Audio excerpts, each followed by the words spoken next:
Hello friends, welcome back to my channel. তো এখন রাত 9:30 বাজে, আর 9:30টার সময় আমি বসে গেছি কিন্তু কেক বানাতে।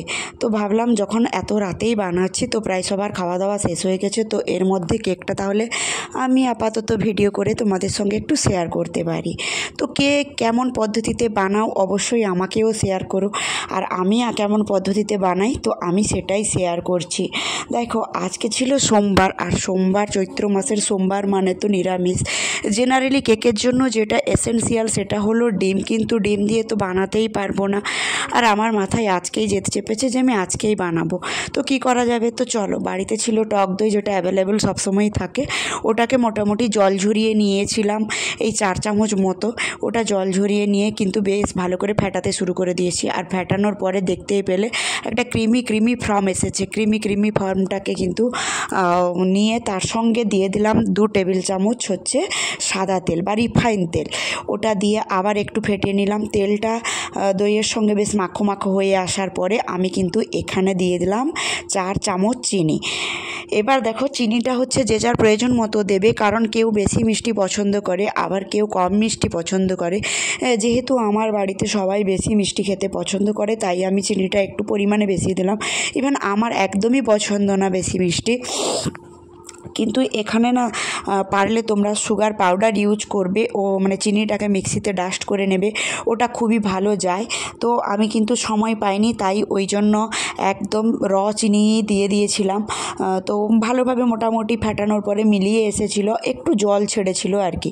তারপরে এই যে এখন আমি দিলাম হচ্ছে 2.5 চামচ সুজিটাকে কিন্তু আমি মিক্সিতে ডাস্ট করে নিয়েছিলাম। আর সুজি দেওয়ার প্রধান কারণ হলো, সুজি দিলে তোমার আটার কেক হোক বা ময়দার কেক হোক, ভীষণই কেকটা স্পঞ্জি হয় এবং ফুলে ওঠে। আর সবচেয়ে যেটা ম্যাটার করে, সুজি থেকে একটা দারুণ টেস্ট বেরায়। আর আমি এখানে ব্যবহার করছি লাল আটা। জেনারেলি আটাটা হচ্ছে কিন্তু বাচ্চাদের জন্য খুবই প্রোটিনযুক্ত, বাট ময়দাটা সেভাবে খাদ্যগুণের দিক থেকে অনেকটাই হালকা। সেই জন্য আমি ম্যাক্সিমাম টাইম কিন্তু আটা দিয়েই বানাই, কারণ কেকটা প্রধানত আমার বাড়ির সবাই খেলেও বিশেষ উদ্দেশ্য করে আমি আমার ছেলের জন্যই করি। আর এদিকে আমি কিছু ড্রাই ফ্রুটস নিয়ে এসেছিলাম, ওটা এখন টুকরো করে কেটে নিলাম। তারপরে দিলাম হচ্ছে একটু বেকিং পাউডার। ঠিক আছে, বেকিং পাউডার দিলাম আমি 1/2 চামচ মতো। ওই 1/2 চামচ মতো বেকিং পাউডার দিয়ে কিন্তু আবার আমি ওই ব্যাটারটাকে সুন্দর করে ফেটাতে শুরু করলাম। তো তখন কিন্তু রাত অনেকটা হয়ে এসেছিলো, আর সবচেয়ে বড় ব্যাপার হলো ভীষণ খিদেও লেগে গেছিলো, তাই খুব একটা এনার্জি ছিল না। তো কিন্তু ছেলের আবদারে করতেই তো হবে, ও বলেছে পরের দিন সকালে ও খেয়ে যাবে, তাই জন্য মোটামুটি করছিলাম। তো ভাবলাম একটু চকলেটি টেস্ট এলে কেমন হয়, তাই জন্য দিয়ে দিলাম 1 চামচ মতো কোকো পাউডার। 1 চামচও না, একটু কমই দিয়েছিলাম।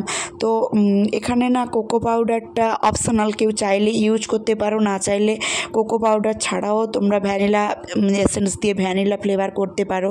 এক্ষেত্রে কিন্তু একদম সাদা কেক হয়, কোনো অসুবিধা হয় না।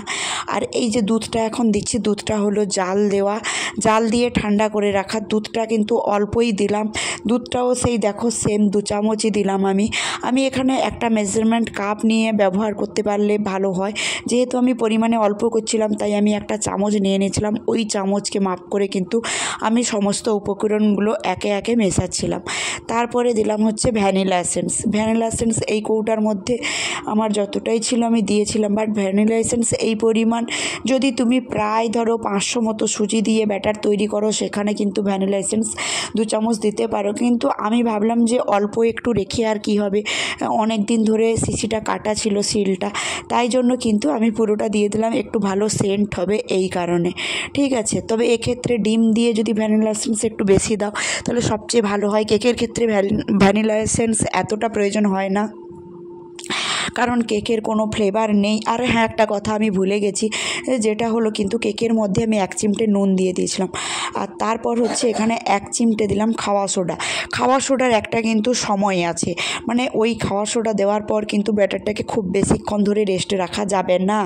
তো খাওয়া সোডা দেওয়ার মিনিমাম 5 থেকে 7 মিনিটের মধ্যে ব্যাটারটা কিন্তু রেডি করে দিতে হবে। আর আমি ওই কেক কাটারগুলোকে নিয়ে আমি কিন্তু কড়াইয়ের মধ্যে দিয়ে হালকা একটু হিট দিয়ে নিয়েছিলাম, কারণ কারণ হচ্ছে ওগুলো আমি জল দিয়ে ধুয়েছিলাম, তো জলগুলো শুকোচ্ছিল না, আর চটপট করে করব তাই জন্য একটু হিট দিয়ে নিয়েছিলাম। এমনিতে একটু কড়া বলো বা কেকের কাটারগুলো বলো, ওগুলো একটু প্রিহিট হলে ভালোই হয়।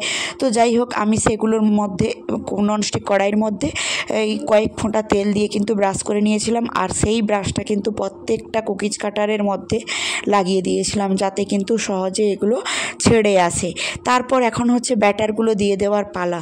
যদি আমি খানিকক্ষণ রেস্টে দিতাম খাওয়া সোডা দেওয়ার আগে, তাহলে কিন্তু আমার সুজির ব্যাটার যেহেতু ভালোই ফুলতো, বাট আমি রেস্টে দেওয়ার মতো আমার হাতে টাইম ছিল না, তাই কিন্তু আমি খাওয়া সোডা দিয়ে কিন্তু ব্যাটারটাকে একে একে প্রত্যেকটা শেপের মধ্যে সাজিয়ে দিচ্ছি।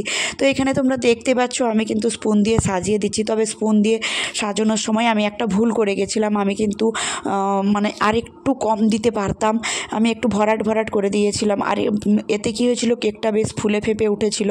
তো সেক্ষেত্রে ফুলে যাওয়ার আর একটু কম দিলে ফুললেও শেপটার মধ্যে থাকে। তো যাই হোক, রাতে আমার কিন্তু ঘুমও চলে এসেছিলো, খিদেও লেগে গেছিলো, তখন আমাদের ডিনার করা হয়নি, তাই তাড়াহুড়ো করতে গিয়ে আমাদের এই ভুলটা হয়ে গেছিলো, যেটা তোমাদের সঙ্গে একটু বাদেই শেয়ার করব। তারপর প্রত্যেকটা শেপের মধ্যে আমি ব্যাটারগুলো সুন্দর করে সাজিয়ে দিলাম, আর সুন্দর করে সাজিয়ে দেওয়ার পরে কিন্তু ঢাকা দিয়ে দিলাম।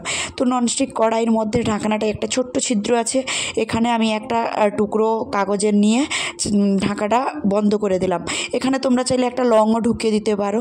দেখো ঠিক 6-7 মিনিট পরে ফিরে এলাম, ফিরে এসে দেখছি একটা টুথপিক দিয়ে প্রত্যেকটা চেক করে দেখছি না, টুথপিকগুলোর গায়ে কিন্তু কোনোভাবেই কিছু লেগে আসছে না।